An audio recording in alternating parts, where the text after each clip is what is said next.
Greetings. You are once again welcome to my channel, Dear Flamingo LL Lawson. In the other video, we discussed and we solved some questions on inverse variation.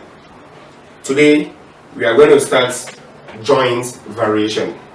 But before we do, please don't forget to subscribe to the channel and don't forget to also share, drop comments if possible, and always remember to turn the post notification button, that's a small bell, on so that you always receive timely updates. Thank you. So welcome to today's lesson, joint variation. So at least we are okay with the preamble and whatever variation entails, so you can just go straight. Now in joint variations, these are some typical examples that we can see. Example 1. If x varies directly as y and inversely as z. Now what is going on here? You see, in joint variation we have three quantities, so x can vary with two quantities at the same time. But unlike direct and inverse, we have just two quantities there. But here we have three quantities here, x varying at the same time with 2. So if x varies directly as y and inversely as z, so let's quantify this. That is, x varies directly as y, you remember? And inversely as z. Inversely as z should have been this, right? So when you try to put these two things together, right, something like this, you end up getting something like this. Good. You see?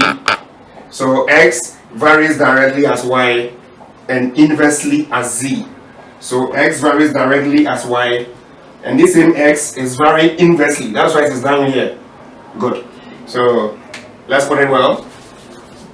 So I will introduce this way: x varies directly as y and inversely as z, from what I just proved here. Good. So we will introduce our constant of proportionality.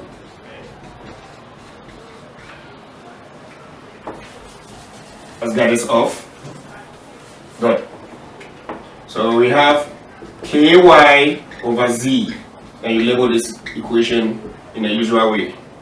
Good. So x varies directly as y. As you can see, this same x is varying inversely with z, as I proved here. Good. So that is representation. Maybe example number 2. If x varies directly as y and inversely as the square root of z. Good. So I have, this implies x varies directly as y and inversely as the square root of z. So you introduce your k as usual and you label. So that is our sample question, right? It's a y past question. Now it goes this way: given that y varies directly as x and inversely as the square of z.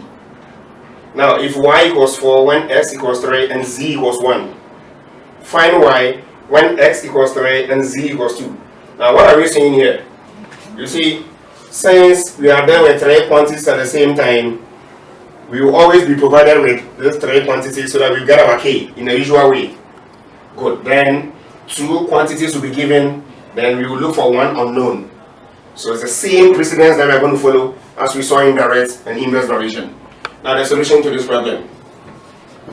Now let's go. So let's write them mathematically. Given that y varies directly as x, this way, y varying directly as x, this same y is varying inversely as the square of z.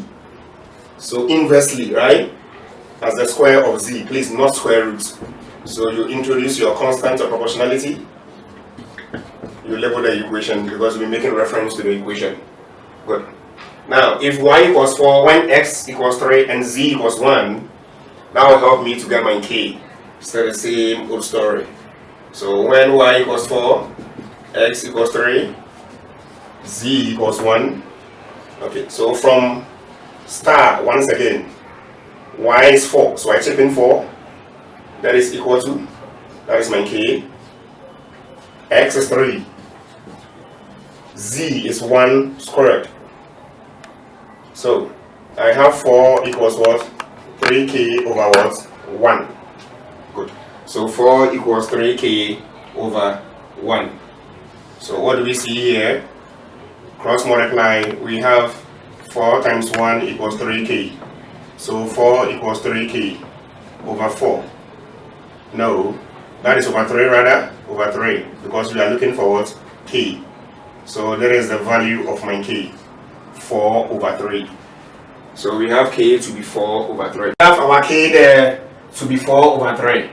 So the equation or the expression linking those 3 variables, we have, so from start, I have y equals 4 over 3, that is k, x, all over what? Z squared.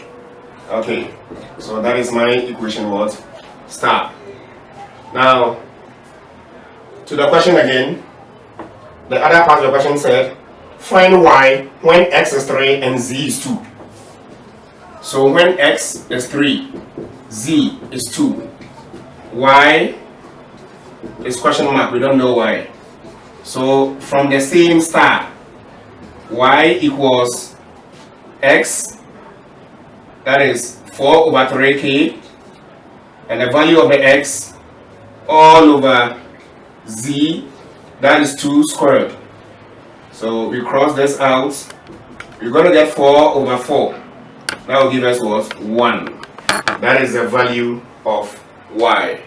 So that is a very simple question. Always remember, in joint variation, we are dealing with more than 2 quantities. One quantity can vary